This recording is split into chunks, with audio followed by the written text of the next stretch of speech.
तो जंतर मंतर पर महिला पहलवान मौजूद हैं। अभी उन्होंने एक प्रेस कॉन्फ्रेंस भी की और उनका प्रदर्शन लगातार जारी है। कुश्ती संघ के अध्यक्ष बृजभूषण शरण सिंह के खिलाफ 7 महिला पहलवानों ने शिकायत दर्ज करवाई है।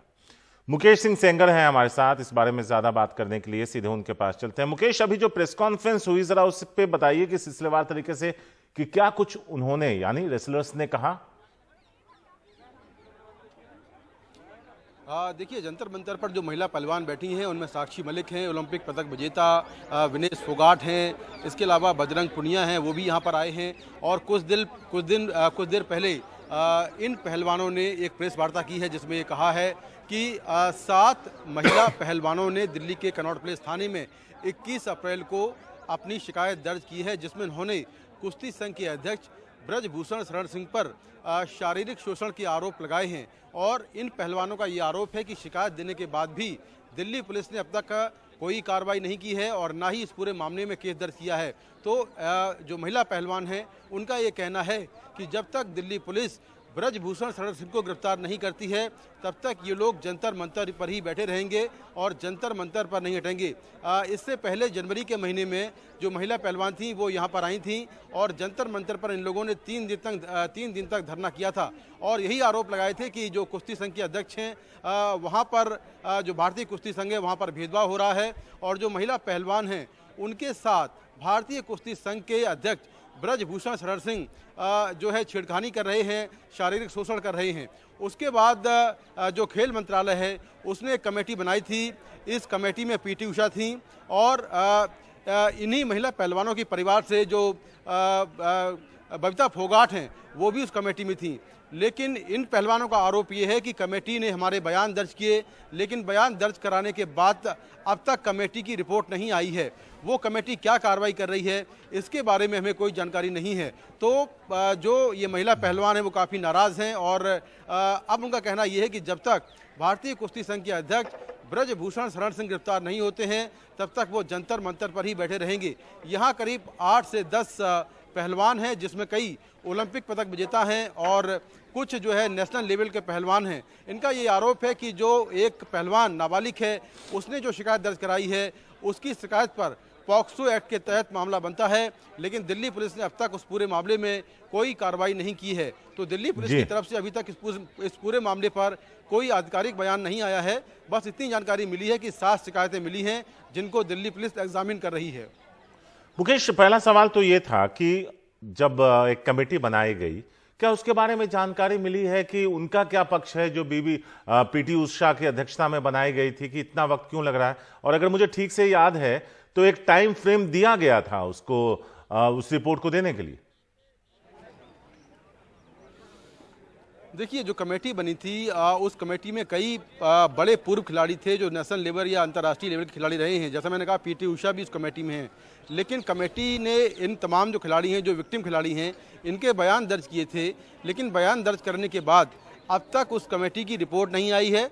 दूसरा, यहाँ पर जो एलिगेशन लग रहे हैं उन एलिगेशन पर कमेटी की तरफ से या खेल मंत्रालय की ओर से कोई ऑफिशियल आधिकारिक बयान नहीं आया है। तो अभी सभी को इंतजार है कि खेल मंत्रालय और जो कमेटी के लोग हैं वो इन पहलवानों के आरोपों पर क्या जवाब देते हैं। हालांकि अब तक उनकी तरफ से कोई भी स्टेटमेंट नहीं आया है।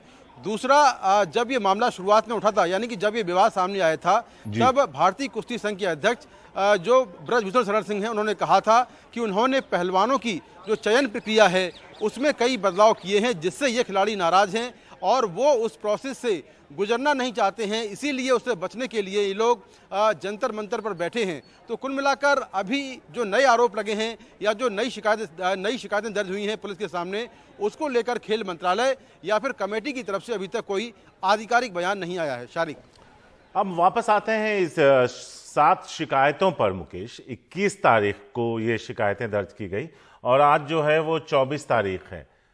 इतना लंबा वक्त हो गया क्योंकि गंभीर आरोप हैं और इसमें आप खुद बता रहे हैं कि एक नाबालिग पहलवान ने भी आरोप लगाया कि उसके साथ शोषण हुआ।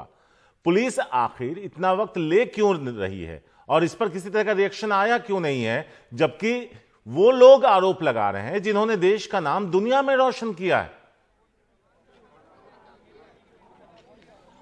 देखिए, बिल्कुल आमतौर पर अगर कोई महिला इस तरह की शिकायत करती है तो पुलिस बहुत जल्दी कार्रवाई करती है और इसमें मुकदमा दर्ज होता है। उसके बाद जांच शुरू होती है। जांच में जो भी बात सामने आए वो एक अलग पहलू होता है। जी। लेकिन अभी इस मामले में जो शिकायतें हैं वो पुलिस ने दर्ज कर ली हैं, लेकिन पुलिस का आधिकारिक बयान अभी तक नहीं आया है कि आखिर उसने अब तक ये सारे जो मामले हैं ये दर्ज क्यों नहीं किए हैं, इसके पीछे वजह क्या है।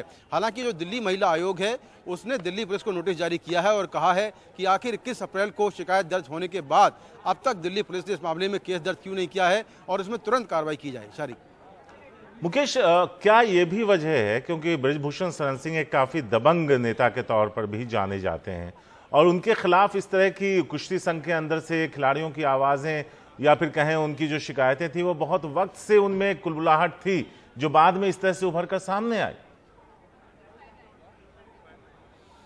देखिए, बिल्कुल एक तरह से दबंग नेता भी हैं, बीजेपी से सांसद हैं और जो है भारतीय कुश्ती संघ के अध्यक्ष हैं, तो एक बाहुबली नेता की छवि है उनकी। और इसका आलम यह है कि इन तमाम आरोपों के बाद भी जांच को लेकर कमेटी बैठ चुकी है, कमेटी अपनी जांच कर रही है, लेकिन अब तक बृजभूषण शरण सिंह ने ना तो अपने पद से इस्तीफा दिया है और ना ही उनको भारतीय कुश्ती संघ से हटाया गया है।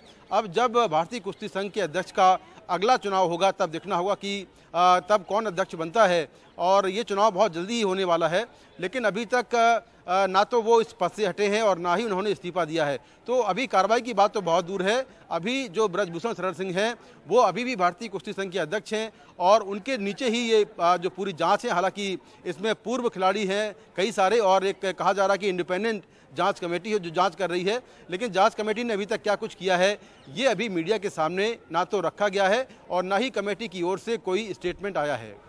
मुकेश, आखिरी सवाल थोड़ा संक्षेप में, आप पुलिस लंबे वक्त से कवर करते रहे हैं, क्या ऑफ द रिकॉर्ड किसी अधिकारी से बात हुई इस मामले में? भले ही कैमरे पे ना कहा हो, अगर आप बिना नाम लिए बता पाएं।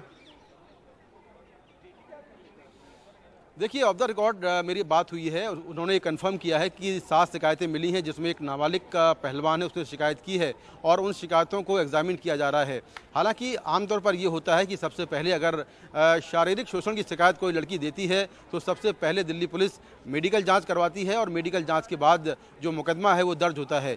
लेकिन अभी तक क्या ये प्रोसेस अपनाया गया है इसको लेकर दिल्ली पुलिस ने कुछ भी नहीं कहा है। तो आगे दिल्ली पुलिस क्या इस मामले में कोई ऑफिशियल स्टेटमेंट जारी करेगी या कुछ कहेगी ये देखना होगा।